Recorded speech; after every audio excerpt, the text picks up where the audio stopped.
할렐루야.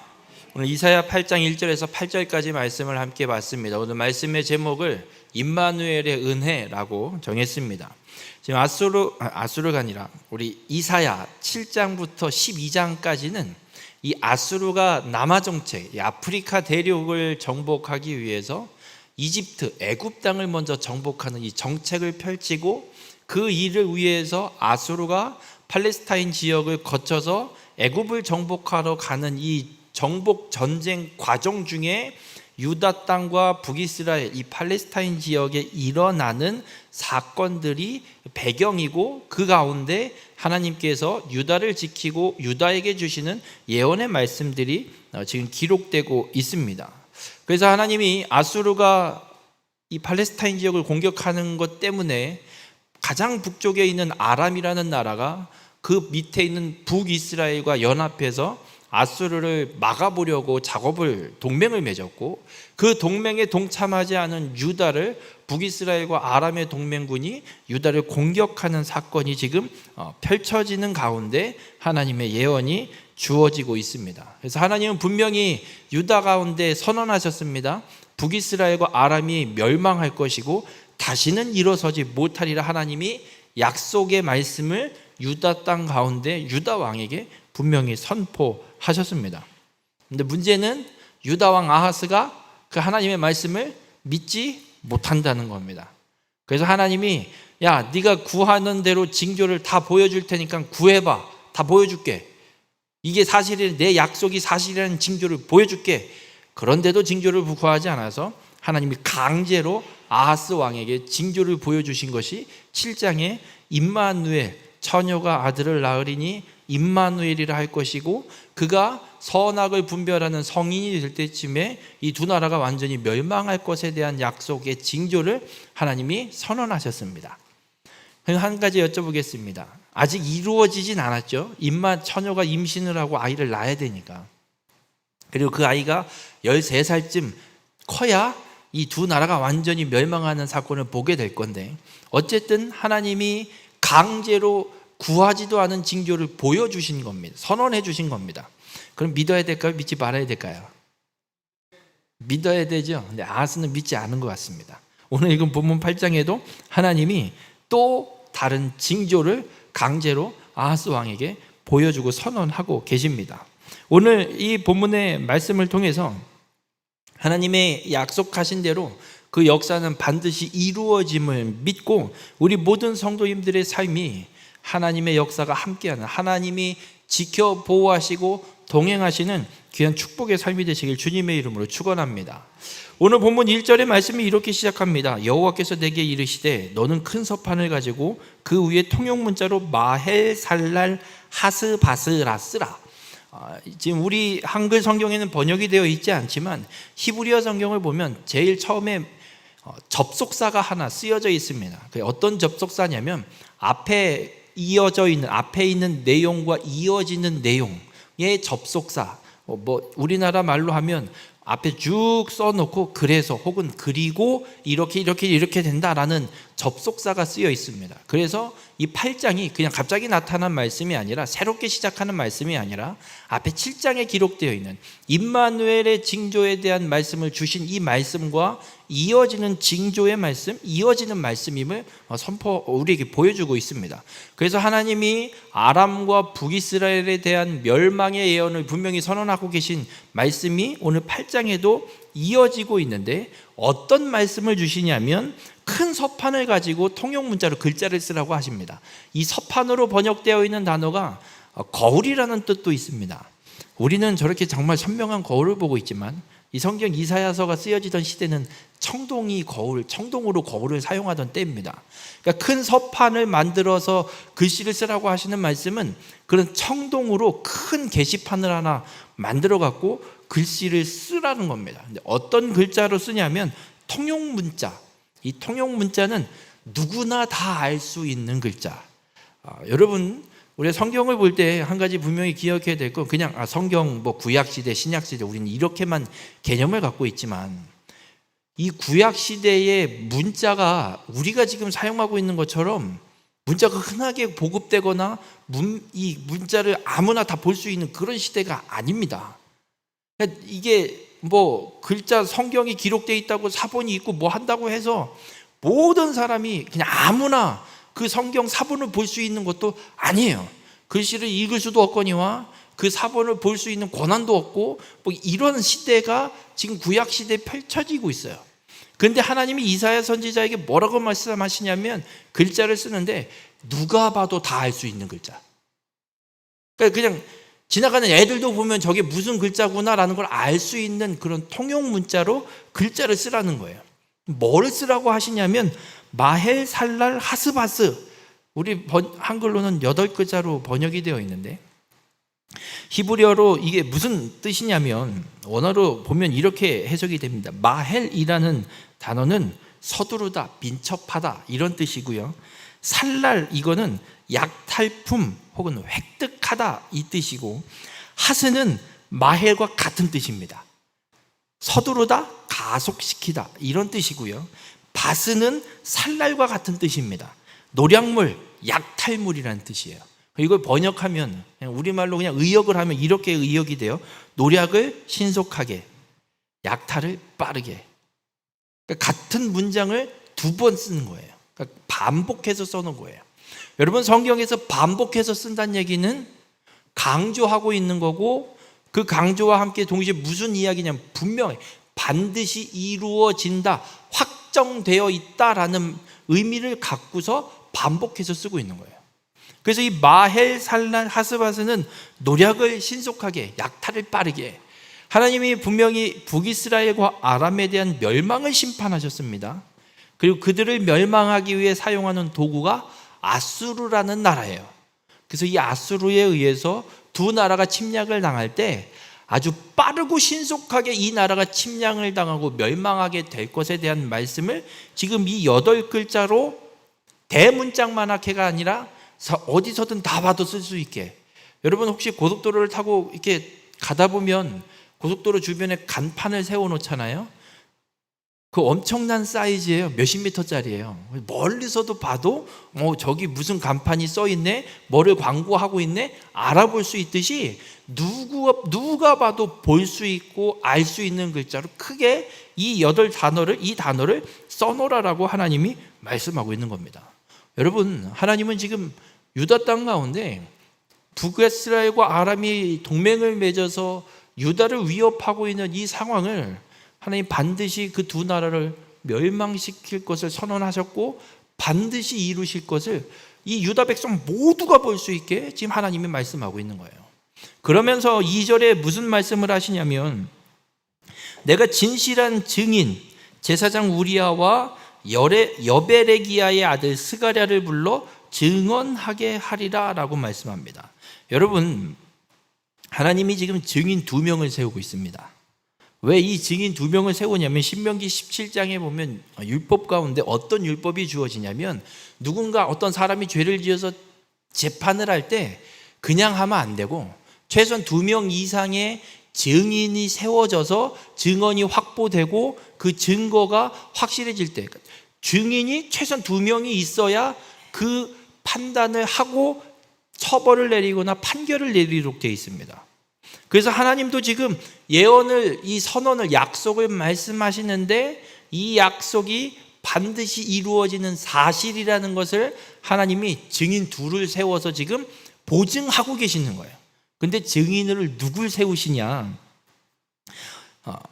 한 사람은 제사장 우리야라는 사람입니다. 이 제사장 우리야는 누구냐면 열왕기하 16장에 보면 아하스 왕이 아수르 왕을 만나러 다메섹에 갑니다. 시기가 어느 시기냐면 아수르가 아람을 정복하고 난 뒤에, 아람이 멸망한 뒤에 아하스 왕이 아수르에게 종을 바치기 위해서 다메섹을 찾아가서 그 아수르 왕을 만납니다.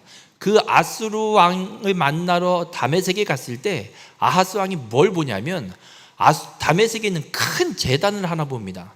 우상을 섬기는 제단이죠. 근데 그게 너무 보기 좋아 보였나 봐요. 그래서 아하스 왕이 제사장 우리야를 부릅니다. 야, 이거 제단 봤냐? 네, 봤습니다. 가서 우리 예루살렘에 똑같이 만들어. 그래갖고 이 우리야, 제사장 우리야가 뭘 하냐면 다메섹에서 본 큰 우상의 제단을 그대로 기록해 가서 복사해 가서 예루살렘 여호와의 성전 뜰 한복판에 우상의 제단을 세우는 일을 이 우리야가 했습니다. 그런데 하나님이 지금 이 제사장 우리야를 그대로 불러다가 하나님이 예언하시는 내용에 대한 증인으로 지금 세우고 있는 겁니다. 하나님이 제사장 우리야가 알고 있는 이 일들을, 한 일들을 분명히 알고 계시지만 제사장이기 때문에, 제사장으로서의 권위와 명망이 있기 때문에 이 사람을 증인 중에 한 명으로 세웁니다. 또 한 사람은 누구를 세우냐면 스가랴라는 사람을 증인으로 세웁니다. 열왕기하 18장 2절에 보면 이 스가랴에 대해서 누구로 등장을 하냐면 아하스 왕의 장인, 그러니까 아하스 왕의 아들이 히스기야인데 히스기야 왕의 외할아버지 되는 거예요. 왜 이 스가랴를 세울까? 아수르가 아람을 정복하고 북이스라엘을 멸망시키고 유다까지 공격하러 내려오게 되는데, 그때는 언제냐면 히스기야가 왕일 때예요. 북이스라엘이 멸망하는 때가 기원전 BC 722년인데 이때 유다의 왕은 히스기야예요. 그러니 하나님이 증인으로 세우는 게 히스기야 왕도 아는 외할아버지, 이 사람을 증인으로 세워놓는 겁니다. 그래서 이 공신력이 있는 왕족 중에 한 명과 제사장, 이 두 사람을 증인으로 세워서 하나님이 아하스 왕 때 이렇게 얘기하신 게 그대로 지금 성취되는 것입니다 라고 이야기를 하게 만드시는 거예요. 한 가지 여쭤볼게요. 여러분, 뭣도 모르는 꼬맹이, 그냥 저 노숙자와 함께 살고 있는 뭐 한 7살, 8살짜리 아이를 증인으로 세우는 거랑 청와대에서 그래도 괜찮은 직책을 갖고 근무를 했던 사람을 증인으로 세우는 거랑 누가 더 공신력이 있고 이 뭐라 그래야 될까? 영향력이 클까요? 그래도 청와대에서 근무한 경력을 갖고 있는 사람의 말들이 더 영향력이 크겠죠. 그러니까 하나님도 지금 예언을 해놓으시고 이 예언에 대한 증인으로 아무나 갖다 세우는 것이 아니라 모든 백성들, 누가 됐든 왕이 됐든 누가 됐든 유다 백성들이라면 믿을 만한, 인정할 만한 그런 두 사람을 지금 하나님이 증인으로 세워놓고 있습니다. 이 말씀은, 이 일은 반드시 이루어질 일임을 하나님이 선언하고 계신 거예요. 하나님이 이렇게 글씨로 게시판 써놓고 증인 두 사람으로 세워놓고 이 징조를 끝내지 않습니다. 또 하나의 징조를 하나님이 선언하십니다. 그게 3절에 보면, 이건 이사야가 하는 말이에요. 하나님이 주셨으니까 하는 말이에요. 이사야가 뭐라고 말하냐면, 내가 내 아내를 가까이 하매 그가 임신하여 아들을 낳은지라 여호와께서 내게 이르시되 그의 이름을 마헬 살랄 하스바스라 하라. 이사야가 얘기해요. 이사야가 아내와 동침하고 나서 아들을 임신하게 되고 그 아들을 낳게 되는데, 그 아들의 이름을 하나님이 뭐라고 지으라고 하냐면 앞에 크게 써놓으라고 했던 그 글자와 똑같이 노력을 신속하게, 약탈을 빠르게. 여러분이라면 자식 이름을 이렇게 짓겠습니까? 아니, 그냥 쉽게 얘기하면 개똥이라고 아들 이름을 지시겠어요? 근데 이사야가 지금 짓고 있어요. 왜? 하나님이 말씀하셨으니까. 근데 이 이사야의 내 아내로 번역되어 있는 이 단어가 아내라는 말이 아니고요, 여선지자를 의미하는 단어예요. 그래서 이것도 학자들의 해석이 많아요. 그럼 이사야의 아내가 선지자였던 거냐 뭐냐? 그래서 그냥 통상적으로 많이 인정하기는 이사야의 아내도 여선지자로 사역을 했던 사람이었고 동침해서 아이를 낳는데 이 아이의 이름을 이렇게 지었다라고 학자들이 좀 보고 있습니다. 그리고 나서 어떤 말씀을 4절에 하냐면, 그러니까 이 아들을 낳게 해서 이름을 이렇게 짓게 하신 이유가 있는 거예요. 자, 지금 하나님이 예언을 주셨고 이사야가 아들을 낳으려면 시간이 얼마나 필요할까요? 말씀했다고 그냥 그날로 아들이 뿅 하고 나타나나요? 아니죠. 최소한 1년이 걸려요. 아이를 낳으려면. 잉태하고 엄마가 뱃속에 품고 있다가 아들을 낳아야지 되니까 1년이 걸릴 거라고요. 아무리 게시판에 크게 써서 붙여놨어도 시간이 1년쯤 지나면 어떻게 될까요? 기억이 흐물흐물 잊혀져요. 그 기억이 잊혀질 때쯤 다시 아이를 이사야가 낳게 해놓고 이사야가 아이의 이름을 짓는 거예요. 마헬 살랄 하스 바스. 그리고 이사야가 왕족입니다. 그러니까 왕도, 유다의 왕도 이사야가 아들을 낳으면, 애를 낳으면 축하를 해줄까요? 안 해줄까요? 낳는지 말았는지 뭐 신경도 안 쓸까요? 같은 친족인데 신경을 쓰겠죠. 근데 아들 이름을 이렇게 졌대는 거죠. 1년 전에 하나님이 선언하셨던 그 말씀 그대로 자식 이름을 진짜 그렇게 짓네. 아니, 저 이름을 짓는다고? 다시 한번 기억을 시키게 하는 거예요. 그러면서 4절에 이런 말씀을 해요. 이는 이 아이가 내 아빠, 내 엄마라 부를 줄 알기 전에 다메섹의 제물과 사마리아의 노략물이 아스루 왕 앞에 옮겨질 것임이니라 하시니라. 아들을 낳아서 이 이름을 짓게 하신 이유가 뭐냐면 아수르가 북이스라엘과 아람의 재물을 침략해서 뺏어서 약탈해서 갖고 가는, 북이스라엘과 아람이 침략당하는 시기를 지금 특정하고 계신 거예요. 언제냐? 이 아이가 태어나서 엄마, 아빠라고 부를 때. 아기가 태어나서 엄마, 아빠 부를 때가 언제쯤이에요? 돌쯤 되면 애가 엄마 아빠 하죠? 안 해요? 안 키워보셨어요? 돌 지나면 애가 걸으면서 엄마 아빠 뭐 옹알이 하다가 엄마 아빠 하잖아요. 그죠? 지금 하나님이 말씀하신 이 이사야를 통해서 말씀하신 선언을 보면 지금 말씀이 선언이 됐고 1년 뒤쯤에 아이를 낳을 거고, 그리고 이 아이가 엄마 아빠 할 때가 언제냐면 그로부터 또 1년 정도 지나는, 지금 이 예언의 말씀이 주어지고 2년쯤 지나면 아람과 북이스라엘이 아수르의 침략을 받아서 약탈품, 노략물들이 아수르 왕에게 옮겨지게 될 것을 지금 선언하고 계신 거예요. 놀랍게도 이 역사는 그대로 이루어집니다. 7장을 할 때도 말씀을 드렸지만 지금 이 예언이 주어지는 때가 BC 734년, 아람이 멸망하는 때가 BC 732년, 2년 뒤입니다. 그리고 북이스라엘은 그로부터 10년 더 뒤에 722년에 멸망을 하게 돼요. 근데 왜 아람만 멸망시키고 하는 북이스라엘 냅두시죠? 똑같이 아람과 북이스라엘에 대해서 예언을 선언하셨는데, 그래도 북이스라엘은 이스라엘 족속이잖아요. 하나님이 기회를 주는 거예요. 10년 동안. 그 10년 안에 돌이키면 하나님이 용서하실 거고, 안 돌이키면 용서 안 하시고 그냥 그대로 선언되는 거고, 하나님이 그 10년의 기회를 주시는 건데 결국은 이것들이 돌이키지 않아서 멸망을 북이스라엘도 하게 됩니다. 여러분, 하나님이 하시는 말씀 1.1획도 땅에 떨어짐없이 그대로 성취됨을 믿으시길 바랍니다.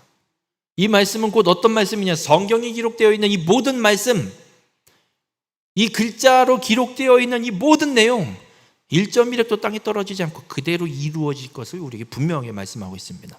왜냐하면 구약의 이 선지자들을 통해서 구약시대에 예언된 선언의 이 말씀들이 그대로 다 이루어졌어요. 그게 어떻게 증명이 되고 있냐면 세계사 역사 속에 다 그냥 박혀 있습니다. 아람이라는 나라가 멸망한 시기 정확하게 날짜 그 시기 연도 다 역사에 기록이 되어 있습니다. 이후에 신구약 중간 시대가 있습니다. 그러니까 유다까지 멸망하고 예수님이 이 땅에 오시기까지, 그 시기가 약 한 400년 정도 넘는, 바벨론 포로 귀환하고 나서부터 성경의 말라기 마지막 성경까지 구약이 기록된 다음에 마태복음이 시작되는 그 사이가 400년, 430년 뭐 요 정도의 시간이 남아 있는데, 그 시기에 대한 예언도 다니엘서를 통해서 하나님이 말씀하신 게 있어요. 그 예언이 세계 역사 그대로 이루어져 있습니다.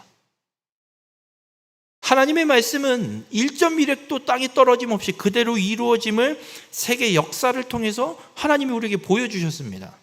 우리 모든 성도님들, 그렇다면 신약에 기록되어 있는 예언의 말씀도 그대로 이루어질 겁니다. 여러분이 믿어야 이루어지는 게 아니에요. 여러분의 믿음과 상관없습니다. 이 세상 모든 사람들이 예수를 믿지 않아도 하나님의 말씀은 그대로 이루어집니다. 왜냐하면 하나님이 선언하신 말씀이고 하나님이 신실하게 그 말씀대로 모든 역사를 이루어가고 계시기 때문입니다. 바라기는 우리 모든 성도님들의 삶은 그렇다면 반드시 이루어질 하나님의 말씀이라면 우리가 뭘 붙잡아야 되냐는 거예요. 반드시 이루어질, 이게 진짜 이루어질까라는 생각과 의심이 들기는 하지만 그래도 하나님의 역사 속에서 분명히 이루어 놓으신 것이기에 앞으로도 이루어질 일들이 이 말씀대로 이루어질 것이라는 걸 믿고 이 말씀을 붙들고 살 건지 이 말씀을 버리고 살 건지 그 선택은 여러분에게 달려 있습니다.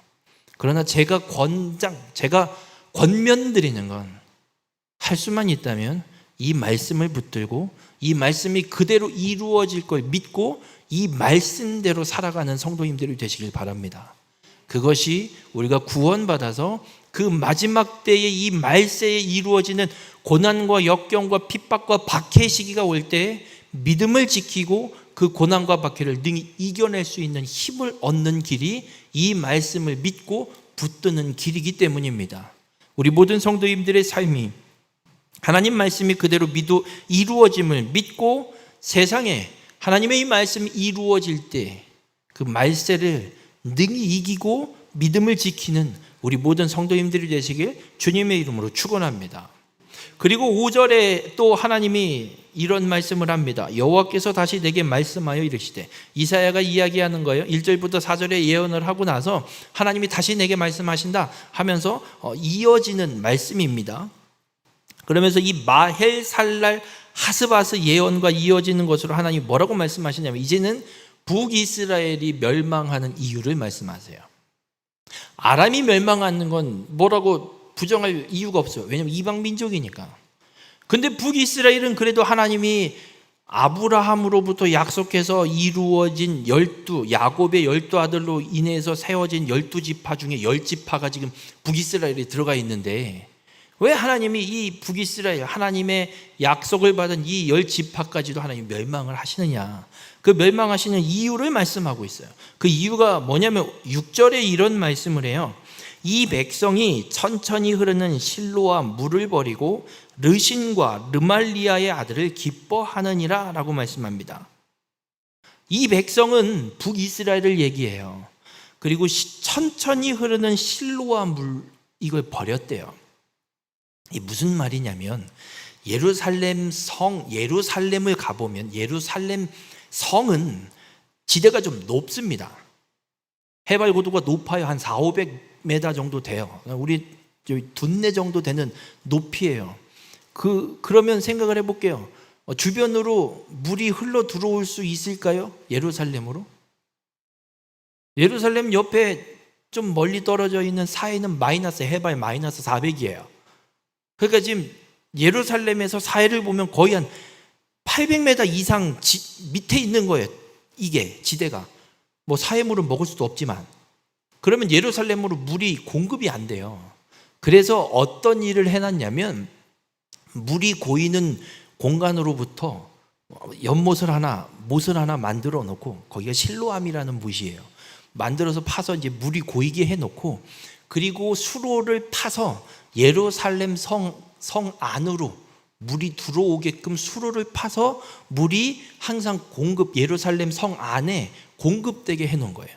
그러니 이게 낮은 지대에서 높은 지대로 물을 보내기 위해서 수로를 파니 이게 구배를 많이 줄 수가 없고 아주 그냥 정말 물이 흐를 수만 있게 만든 정도 구배가 잡혀 있으니까 물이 빠르게 흐르지를 않아요. 그래서 이 실로암 못에서 이 예루살렘 성 안까지 물이 천천히 흐르게 그냥 이렇게 흐를 정도의 그런 규모로만 수로를 팔아서 물이 흐르고 있는 거예요. 그러니까 이 천천히 흐르는 실로아의 물이란 말은 예루살렘을 얘기해요. 다윗 자손. 앞에 7장에서도 하나님 말씀하셨잖아요. 다윗 집안으로 유다를 표현을 하시거든요. 그거와 동일한 의미로 지금은 실로와, 천천히 흐르는 실로와 물이라고 표현하고 있어요. 그러면서 이 백성 북이스라엘이 실로와 다윗 집안을 버렸다라고 하나님이 말씀해요. 그리고 르신과 르말리아의 아들 북이스라엘이 아람을 지금 의지하고 아람과 동맹해서 유다를 멸망하고 유다의 다부아엘의 아들을 왕으로 세우려는, 하나님이 약속한 구속사를 멈추고 유다의 혈통으로 이어지는 왕위를 끊고 다른 놈으로 왕을 세워서 유다를 멸망시키겠다는 이 계획에 북이스라엘이 지금 동참하고 있는 거예요. 그러니까 다윗 집안을 버리고 하나님의 구속사를 버리고 하나님의 구속사를 막는 일에 지금 북이스라엘이 동참하고 있는 걸 하나님이 말씀하고 있는 거예요. 우리 모든 성도님들, 북이스라엘이 해야 되는 일은요, 하나님이 약속하신 대로 아브라함에게 분명히 약속하셨습니다. 너 큰 땅, 큰 민족과 땅과 너로 말미암아 땅의 모든 족속이 복을 얻게 하겠다는 약속을 분명히 하셨습니다. 그래서 땅과 민족은 이미 이루어진 상태고요. 지금 남아있는 건 너로 인해 땅의 모든 족속이 복을 얻게 하기 위해서, 그리고 특별히 지금 이 구약 시대에는 그 약속을 이루기 위해서 뭘 해야 되냐면 창세기 49장에 유다를 통해서 그 구원자 메시아가 오실 것을 분명히 예언하셨습니다.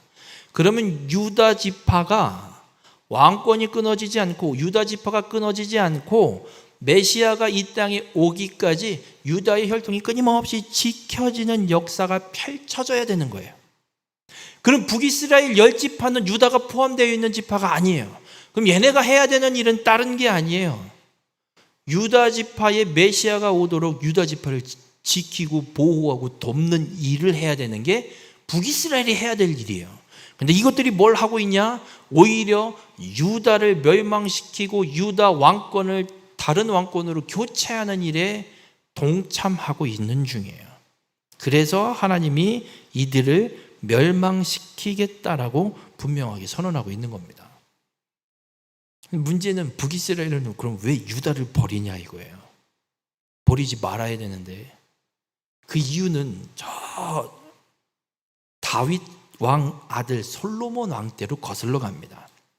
다윗 왕이 성전을 지으려고 했지만 하나님이 막으시고 아들을 통해서 성전을 짓게 하신다고 말씀하셨어요. 그래서 솔로몬이 성전을 짓기 시작을 합니다. 근데 솔로몬은 어떤 사람이냐면 건축광이에요. 건축이 미쳤어요. 그러니까 솔로몬 왕 시대에 건축을 어마무시하게 해대요. 성전도 짓고요. 그리고 하나님이 신명기에서 말씀하셨던 왕을 세우게 되면 하지 말라는 3가지가 있어요. 말과 병마를 많이 두지 말라, 아내를 많이 두지 말라, 애굽으로 가지 말라. 하나님이 말씀하신 것들이 있어요. 그 은금을 많이 두지 말라. 그런데 솔로몬은 뭘 하냐면요, 하지 말라는 거 다 했어요. 아내가 무지하게 많아요. 몇천 명이에요 아주 그냥. 근데 어쩔 수 없어요. 솔로몬도 이방 민족과 정략적 협정, 평화협정을 위해서 딸을 보내니까 어쩔 수 없어요. 공주를 보내니까 결혼을 해야 돼요. 그게 조약이에요.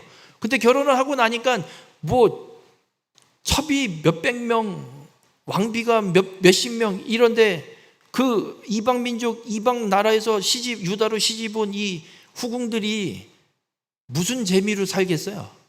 솔로몬을 얼마나 볼까요? 번호표 뽑고 기다려도요 3년이에요. 하루에 한 명씩만 한다 그래도. 그러니 얼마나 외롭겠어요 이 후궁들이. 왕한테 얘기하는 거예요. 후궁들이 우리 너무 외로워요. 심심해요. 우리 저 본국에서 섬기던 섬길 신전 좀 만들면 안 돼요? 우후죽순 신전이 엄청나게 늘어납니다.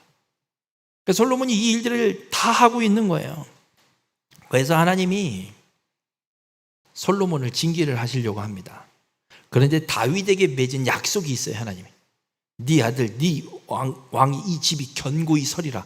그래서 솔로몬 때에는 하나님이 징계를 안 하시고 솔로몬 아들 르호보암이 솔로몬 뒤를 이어서 이제 전체 이스라엘을 다스리기 시작을 하는데, 솔로몬 왕이 건축을 하다 보니까 일손과 돈이 많이 필요하잖아요. 엄청난 세금들을 걷어들이고 일들을 시키기 시작했어요.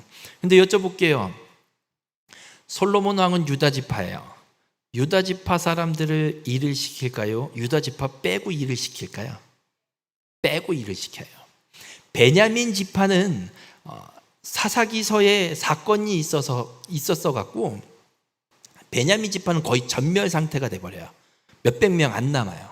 그래서 베냐민 지파는 거의 이게 지파 규모가 아니에요, 지금. 그렇게 베냐민 지파는 그냥 유다 지파에 빌붙어서 살고 있는 상황이고, 그러니 유다 지파를 제외한 나머지 10지파, 베냐민과 유다를 제외한 나머지 10지파에게 엄청난 세금과 노역을 시켰어요. 르호보암이 왕이 되고 나서 그 10지파가 왕을 찾아와서 얘기해요. 당신 아버지가 우리를 이렇게 개고생을 시켰다. 당신은 우리를 좀 보살펴줘라. 그만 좀 하자, 이거 너무 힘들다. 그래서 르호보암이 원로들에게도 묻고 자기 세대들, 젊은 세대들에게도 물어요. 그러니까 원로들은 얘기해요. 그동안 너무 고생했으니 이제 좀 그만합시다. 좀 편안하게 이들의 좀 어려움을 좀 보살펴 줍시다 이야기하고, 젊은 세대들은 얘기해요. 뭔 소리냐, 몰아쳐야 된다, 물 들어올 때 노 줘야 된다, 이거 그냥 풀어주면 안 된다, 바짝 땡겨 줘야 된다. 르호보암이 이 젊은 세대들의 조언을 듣고 노역과 고역과 세금 걷는 일을 더 아버지보다 더 강하게. 그래서 이 10지파가 여로보암을, 에브라임 지파 사람인 여로보암을 선두로 세워놓고 나라를 나가서 만들어 버립니다. 그래서 생긴 게 북이스라엘이에요. 그래서 북이스라엘이 분열이 된 이유를 살펴보면 그럴 만도 해요. 왜냐면 해도 너무 했으니까. 같은 민족인데 유다와 베냐민만 안 하고 나머지 10지파만 죽어라, 인구수나 이런 걸로 따지면 쪽수로는 북이스라엘 이 10지파가 훨씬 많거든요. 이해는 돼요. 그런데 문제는 우리가 분명히 기억해야 될 게 있습니다. 솔로몬도 잘못했고 르호보암도 잘못한 거 맞아요. 그러나 북이스라엘이 기억해야 될 건 메시아가 오는 지파, 메시아가 오는 통로 유다예요. 여기에 붙어 있어야 되는 거예요. 근데 이걸 버리고 떠나는 거예요. 북이스라엘로 분열이 됐다고 한다고 해도 유다를 보호하고 지키는 일을 했었어야 되는 게 북이스라엘이 해야 될 사명이에요. 근데 그걸 버린 거예요. 우리 모든 성도님들, 우리가 분명히 기억해야 될 것은 한 가지 있습니다. 어떤 상황이 와도요, 교회, 예수 그리스도를 믿는 믿음의 공동체, 복음을 떠나서는 안 됩니다. 어떤 일이 있어도 떠나면 안 됩니다. 아무리 잘못을 하고 뭔 난리를 치고 사고가 나고 뭘 했어도 복음만은 절대 떠나시면 안 됩니다. 복음만은 끝까지 지키고 우리가 붙들어야 구원 받게 됨을 믿으시길 바랍니다. 복음을 떠나면 다 끝입니다. 북이스라엘은 그 복음을 떠난 거예요. 하나님의 구속 계획을 이루는 통로를 떠난 거예요. 그러니 멸망을 당할 수밖에 없습니다. 그래서 아수르에 의해서 북이스라엘도 완전히 멸망될 것을 말씀합니다. 그러면서 7절에 이렇게 말씀해요. 그러므로 구속사를, 유다를 북이스라엘이 버렸으므로 주님이 말씀하세요. 내가 흉용하고 창이란 큰 하수, 그러니까 아수르를 흉용하고 창이란 큰 하수로 이렇게 좀 표현을 하고 아수르 왕과 그의 모든 위력으로 그들을 뒤덮을 것이라. 여러분, 지금 장맛비가 엄청나게 오고 있어요. 그죠? 지금 횡성은 별로 안 왔지만 저 서울권이랑 뭐 다른 도시 뭐 2박 3일 동안 200mm 비가 내렸대요. 미친 듯이 내리고 있어요. 그래서 지금 침수 피해도 일어나고 있어요. 하나님이 지금 아수르가 북이스라엘을 공격하는 표현을 하수, 물로 표현하고 있는 이유가 이런 의미예요. 여러분, 홍수가 나면 홍수를 피할 수가 있어요? 그 도시, 그 지역, 그 물이 범람한 지역은 그냥 구석구석 하나도 빠짐없이 그냥 다 잠겨버려요. 그러니까 지금 북이스라엘이 아수르의 침략을 받을 때 어떻게 받게 되냐면 어디 빼놓을 것 없이 그냥 싹 다 물에 뒤덮이듯이 북이스라엘이 침략을 당하고 멸망을 당할 것을 말씀하고 있어요. 그러면서 앞에 말씀하셨던 그 8글자 마헬, 살랄, 하스, 바스, 약탈과 노력하고 신속하고 빠르게 놀랍게도 북이스라엘을 점령하고 이 아수르 군대가 북이스라엘을 점령하고 유다 예루살렘 성 문 앞까지 오는데 이틀밖에 안 걸려요. 여쭤볼게요. 우리나라 역사 속에서도 도시를 정복해 가는 가운데 삼국시대도 그렇고 서로 정복 전쟁을 할 때 이틀 만에 그 나라 저 변방에서 수도 왕이 있는 왕궁 앞까지 이틀 만에 공격해서 들어갔다는 역사의 기록을 보신 적 있으십니까? 저는 못 봤어요. 근데 정말 그렇게 이루어져요. 왜? 하나님이 선언하셨기 때문에. 그렇게 북이스라엘이 완전히 아주 빠르게 정복당할 것을 선언하시고 이 북이스라엘만 멸망당하지 않고 8절에 이런 말씀을 해요. 그 북이스라엘을 정복해선 아수르의 그 물이 흘러 유다에 들어와서 가득하여 목에까지 미치리라. 임마누엘이여 그가 펴는 날개가 내 땅에 가득하리라 하셨느니라.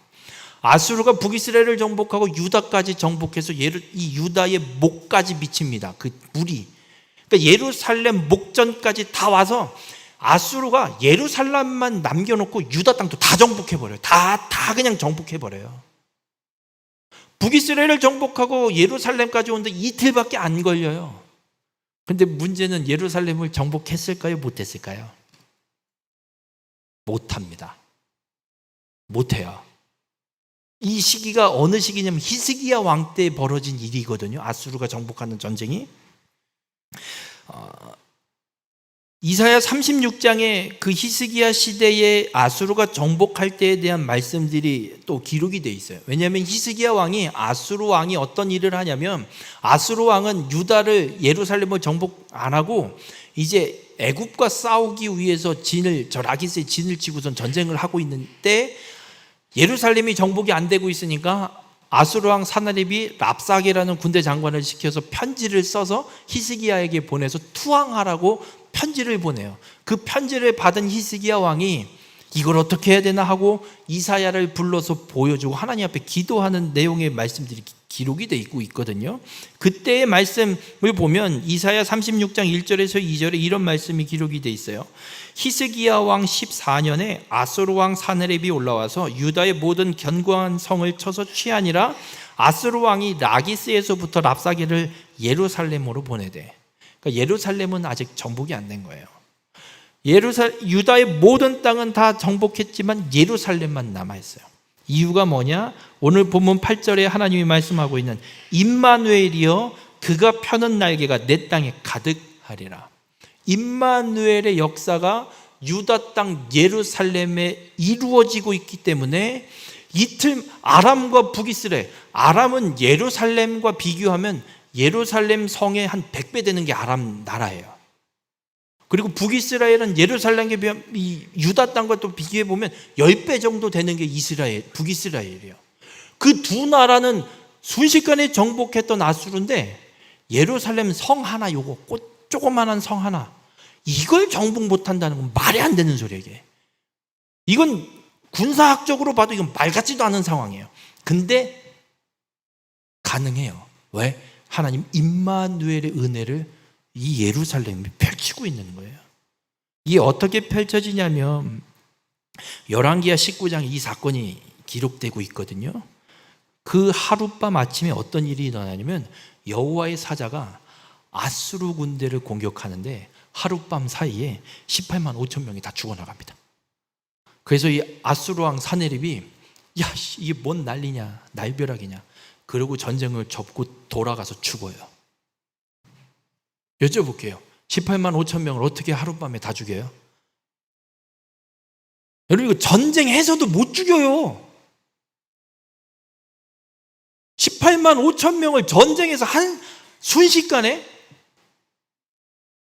원주 인구의 절반이에요. 지금 미사일이나 폭탄 던져서 막 몇십 발 쏟아 부어서 불바다를 만들어야 가능할까 말까 한 상황이에요 지금. 근데 지금 이 현대전이나 그게 가능한 거지. 이 시대에 활이나 쏴갖고 가능하냐고요. 이게 불가능하다고요. 그런데 이루어졌다고요. 이 역사에 다 기록되어 있는 거예요. 세계사 역사에도. 근데 어떻게 가능하냐? 하나님이 말씀하셨기 때문에 하나님 말씀대로 이루어진 거예요. 하나님의 구속사를 벌였던 북이스라엘에게는 마헬 살랄 하스바스가 역사해버렸어요. 신속한 약탈과 노략으로 나라가 멸망해버렸어요. 그런데 하나님의 약속이 주어져 있는 메시아를 이 땅에 보내 구속사를 성취하겠다는 이 약속이 주어진 유다와 예루살렘에는 임마누엘의 역사가 일어나고 있어요. 하나님이 함께 하시는. 여러분, 이유는 하나예요. 하나님의 구속사, 하나님의 구원 계획 가운데 있느냐 있지 않느냐예요. 북이스라엘은 그걸 버렸어요. 유다는 그 구속사의 계획, 그 약속을 갖고 있는, 특별한 은혜를 갖고 있는 그런 지파예요. 그럼 북이스라엘이 할 일은요, 유다한테 꼭 붙어서 떨어지지 않는 거예요. 나라가 분열되었어도, 솔로몬과 르호보암이 정말 잘못했어도 하나님의 구속사의 계획이 유다에게 있기 때문에 어쨌든 유다와 함께 아수르의 공격을 막았어야 되는 거지, 아람과 함께 유다를 공격하는 건 하나님을 대항하는 거고 하나님의 구속사를 반대하는, 그 구속사를 버리는 일이었던 거예요. 우리에게도 동일하게 하나님이 말씀하고 있습니다. 하나님께서 약속하신 대로 구속사가 성취됐습니다. 이스라엘에게, 유다에게 땅과 큰 민족도 이루어졌고요, 유다의 혈통을 통해서 메시아가 이 땅에 오는 것도 이루어졌습니다. 아직 남아있는 하나님의 약속이 있습니다. 땅의 모든 족속이 복을 얻는 것. 땅의 모든 족속이 복을 얻으려면 땅의 모든 족속에게 복음이 증거돼야 됩니다. 전파돼야 됩니다. 그 일이, 그 약속 하나만 남아 있습니다. 하나님은 지금 그 약속을 이루길 원하십니다. 우리의 삶이 북이스라엘처럼 마헬 살랄 하스바스를 받게 되는 건 이 하나님의 구속 계획과 상관없이 살면 그런 일이 우리의 삶에 일어날 겁니다. 근데 그걸 피하고 임마누엘의 하나님의 은혜를 우리가 누리려면 방법은 하나입니다. 하나님이 계획하신 땅의 모든 족속이 복을 얻도록 복음을 땅 끝까지 증거하는 일에 동참하는 것, 동역하는 것. 이 일을 우리가 감당해 가면 임마누엘의 은혜가 우리의 삶 가운데 이루어지게 됨을 믿으시길 바랍니다. 유다가 그 은혜를 누린 것처럼 바라기는 우리 모든 성도님들의 삶도 끝까지 믿음을 지키시고 하나님의 말씀이 반드시 이루어짐을 믿으시고 하나님의 구속 계획인 땅의 모든 족속이 복을 얻는 일에 순종하는, 수종드는 그 일을 온전히 이루어가는 자가 되시길 바랍니다. 우리 모든 성도님들이 그렇게 하나님의 구속사에 온전히 순종하는 자가 되셔서 임마누엘의 은혜를 온전히 누리며 살아가는 그런 축복의 삶이 되시길 주님의 이름으로 축원합니다. 기도하시겠습니다. 사랑의 하나님, 오늘 말씀을 통해 임마누엘의 은혜를 깨닫게 하여 주시니 감사를 드립니다. 구속사를 벌인 북이스라엘은 마헬 살랄 하스바스가 역사하였고 위기 가운데 있는 유다에게는 임마누엘의 은혜가 역사하였음을 보게 됩니다. 주의 말씀이 1.1획도 땅에 떨어지지 않고 그대로 이루어짐을 믿습니다. 어떤 위기와 위협이 있을지라도 세상 힘을 의지하지 않고 오직 주님만 의지하는 삶이 되게 인도하여 주시옵소서. 다윗의 집을 붙드신 주님의 은혜가 우리의 삶과 우리 교회에도 끝까지 붙들어 주시옵소서. 끝까지 믿음을 지키고 구속사에 수종드는 자가 되어서 땅끝까지 복음을 증거하는 삶을 온전히 살아가게 인도하여 주시옵소서. 그렇게 구속사의 수종을 들어 날마다 임마누엘의 은혜를 누리며 살아가는 우리 모든 삶이 될 수 있도록 주님 함께하여 주시옵소서. 이 모든 말씀 예수님의 이름으로 기도드렸습니다. 아멘.